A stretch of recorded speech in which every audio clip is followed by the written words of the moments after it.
सुख समृद्ध विज्ञान चैनल में हमारे सभी सुधी दर्शकों का मैं सुशील कुमार शर्मा हार्दिक स्वागत करता हूं।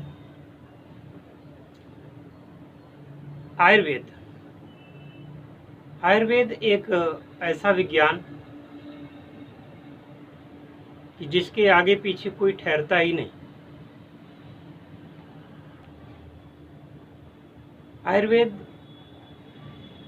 एक ऐसी विधा है चिकित्सा की कि जो प्राचीनतम है। जब भारत के अलावा अन्य देशों में जो आज अपने आप को सभ्य कहते हैं, सुसंस्कृत कहते हैं और जो अपने आप को बहुत ही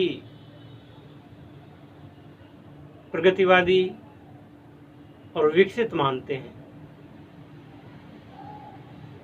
उनके पुरखे जब पेड़ों की डालियों में उछल कूद रहे थे, जिनको कपड़े भी पहनना नहीं आता था, शिक्षा तो दूर रही, तब भी भारतवर्ष के जो ऋषिगण थे, सिद्धगण थे, उन्होंने इतनी दक्षता प्राप्त कर ली थी हर क्षेत्र में। उस समय भी लाखों वर्ष पहले भी विमान हुआ करते थे। वेदों में विमानों का वर्णन है, हवा में उड़ने वाले विमान होते थे, पर पश्चिमी जगत उसे मिथ्या मानता था। आज पश्चिमी जगत ने जब वायुयान का आविष्कार कर लिया तो समझ लिया कि ये सच है। अब हमारे भारत के लोगों में ये सबसे बड़ी खामी है, सबसे बड़ी एक कमी है। इसको मानसिक दिवालियापन ही कहेंगे कि अब किसी भी बात को जब तक विदेशों से प्रमाणित ना कर दिया जाए तब तक भारतीय लोग उसको प्रमाणित नहीं समझते।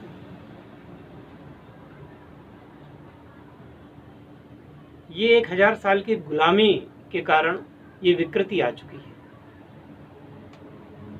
तमाम बातें करेंगे, विषय लंबा हो जाएगा। आप ये समझ लीजिए कि संपूर्ण सार यही है कि भारतवर्ष किसी समय विश्व सम्राट भी था, विश्व गुरु भी था।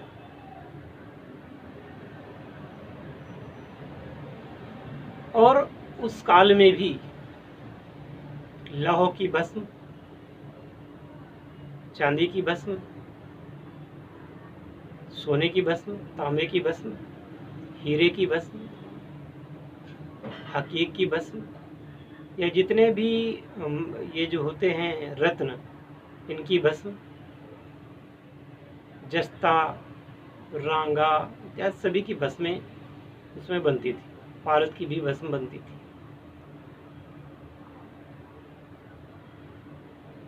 सुख समृद्ध विज्ञान चैनल ने ये निर्णय किया है कि हमारे पास मैन्युफैक्चरिंग का लाइसेंस है, अब हम इन भस्मों का भी निर्माण करेंगे। लेकिन आपको बताते चले कि बड़ी कंपनियों के पास में तो इतने साधन होते हैं कि वहाँ पर ये सब सारी चीज़ें सस्ती पड़ जाती हैं। अब एक वैद्य अगर किसी चीज़ को बनाएगा, एक वैद्य अपने हाथों से अगर विधिवत विधान पूर्वक ये भस्म बनाएगा तो इसकी कीमत काफ़ी महंगी पड़ जाएगी। लेकिन ये भी है कि जो फायदा वैद्यों के हाथ की बनाई हुई भस्मों से मिलता है, वह फायदा फिर कंपनियों की भस्मों से प्राप्त नहीं होता। वो इसलिए नहीं प्राप्त होता क्योंकि मशीनों से किया हुआ कार्य और हाथ से किए हुए कार्य में अंतर होता है। जैसे मैं आपको बताऊं कि किसी भस्म के बनाने में उसने कहा कि गजफुट चाहिए, यानी कि 1 गज, करीब 1 गज होता है ये इतना, तो 1 गज गहरा गड्ढा खोद करके उसमें जिस चीज़ की भस्म बनानी है, विधिवत उसको एक सकोरे में या किसी हांडी में उसको क्या कहते हैं, कपड़े से लपेट करके, कपड़ मिट्टी कहते हैं उसको, करके फिर उसके बाद में उस गड्ढे में उसको बीचों बीच स्थापित करके चारों तरफ से गाय के गोबर के उपले लगाने हैं। उसके पहले उस जो खनिज है या जो भी है या धातु है उसको परिष्कृत करना आवश्यक होता है, उसके संस्कार करने आवश्यक होते हैं। और गज फुट की भस्म देने के लिए बीचों बीच रख करके ऊपर से उपले लगा करके, नीचे से उपले लगा करके, अगल बगल लगा करके, और उस गड्ढे में चारों तरफ से फिर गड्ढे को ढक दिया जाता है। थोड़ी सी जगह रखी जाती है कि हवा जाती रहे।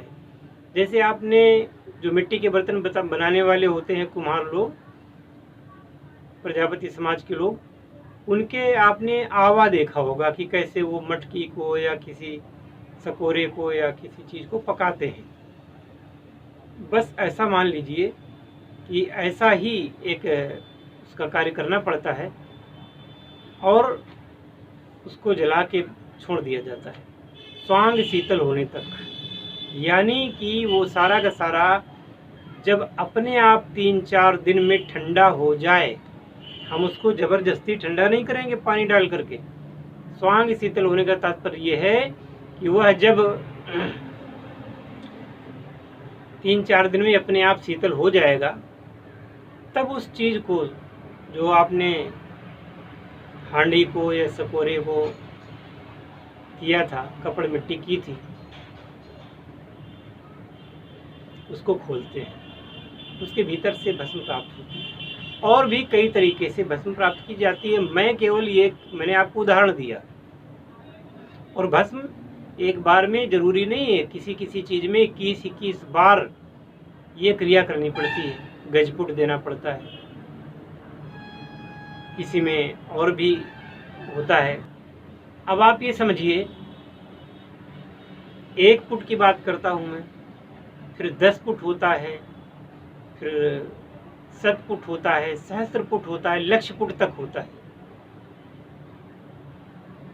यानी कि अब आप ये समझिए कि अगर सहस्त्र फुट भी यानी 1000 फुट भी दिए जाएं तो कितना समय लग जाएगा। महीनों नहीं, इसमें सालों लग जाएंगे। और फिर जब वो भस्म तैयार होगी, फिर जो वो दवा तैयार होती है, तो कितनी गुणकारी और कितनी लाभकारी होगी, आप इसको समझ सकते हैं। परंतु फिर उसका मूल्य कितना बढ़ जाएगा। इसी प्रकार से ये तो मैंने बताया केवल भस्म बनाने का।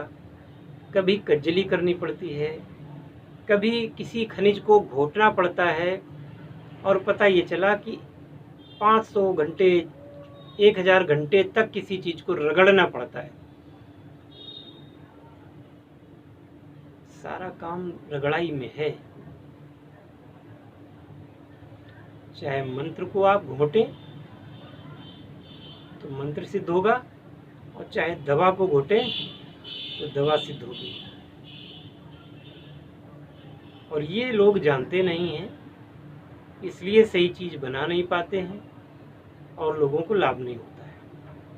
तो मेरे कहने का तात्पर्य ये कि सुख समृद्धि विज्ञान चैनल से आप अपनी भस्में, सोने की भस्म, चांदी की भस्म, ताम्र की भस्म, भ्रक की भस्म, किसी भी चीज़ की भस्म बनवा सकते हैं। अगर उसका खर्चा आप उठा सकते हैं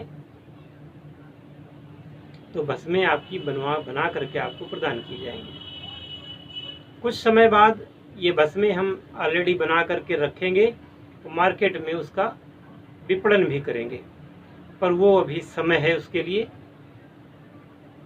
अभी जो लोग चाहते हैं कि हम स्वर्ण की या किसी चीज़ की भस्म बनवाएं, वह चीज़, अब स्वर्ण की भस्म बनेगी तो स्वर्ण 100% खरा होना चाहिए, चांदी 100% सच्ची होनी चाहिए, मिलावट युक्त नहीं होना चाहिए, तब उसकी भस्म बनेगी। इसी प्रकार से अन्य चीज़ों की भस्में आप बनवा सकते हैं और लाभ आप प्राप्त कर सकते हैं। पर ये मैं बता दूं कि ये कोई इतना सरल काम नहीं है, महंगा काम है। वही लोग संपर्क करें जो उसका खर्चा उठा सकते हों। मेरे को जानकारी देनी थी, मैंने आपको दे दी। जय शिव शंकर, जय भोलेनाथ, हर हर महादेव।